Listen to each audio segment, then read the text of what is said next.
Selamat menonton. Jangan lupa di subscribe, like, share, dan komen untuk informasi dan edukasi seputar kita. Selamat menyaksikan.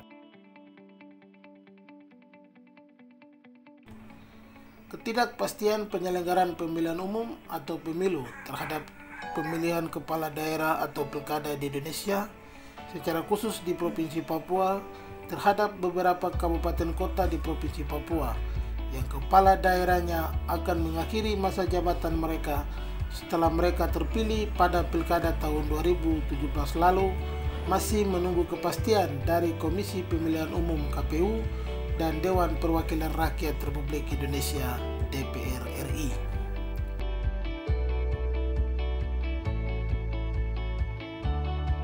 Masa jabatan kepemimpinan kepala daerah di beberapa kabupaten kota di Indonesia, secara khusus di Provinsi Papua, di mana telah memasuki masa waktu jabatan 1 tahun terakhir dan akan berakhir pada tahun 2022. Beberapa kabupaten kota di Provinsi Papua yang telah memasuki masa waktu jabatan 1 tahun terakhir, yakni Kepala Daerah Kabupaten Dunga, Kepala Daerah Kabupaten Lanijaya, Kepala Daerah Kabupaten Sarmi, Kepala Daerah Kabupaten Mapi, Kepala Daerah Kabupaten Tolikara, Kepala Daerah Kabupaten Kepulauan Yapen, Kepala Daerah Kabupaten Jayapura, dan Kepala Daerah Kota Jayapura.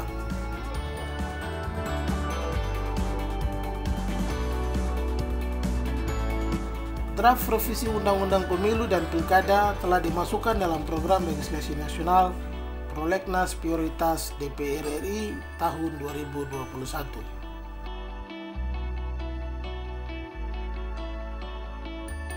Draft revisi tersebut mengatur tentang rencana pemilihan kepala daerah serentak selanjutnya, yakni pada tahun 2022 dan 2023.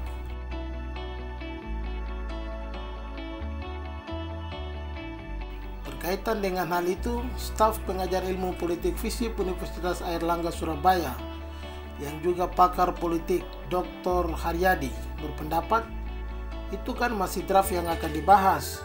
Dugaannya tak akan disetujui usulan pilkada tahun 2022 atau tahun 2023. Waktunya agak berdekatan dengan pemilu tahun 2024. Lebih mungkin pilkada setelah pemilu 2024, kata Haryadi. Pesan Haryadi, penting untuk menata ulang kelembagaan penyelenggaraan pemilu. Sebaiknya fokus saja pada keberadaan dan optimalisasi fungsi normatif KPU, sebut Haryadi.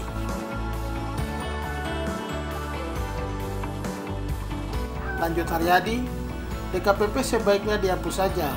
Kalau ada dugaan pelanggaran etik, bisa dibentuk komite etik di internal KPU yang sifatnya ad hoc. Dan Bawaslu pun hanya ada ad hoc saat pemilu atau pilkada. Setelah itu dibubarkan saja, ujar pakar politik itu.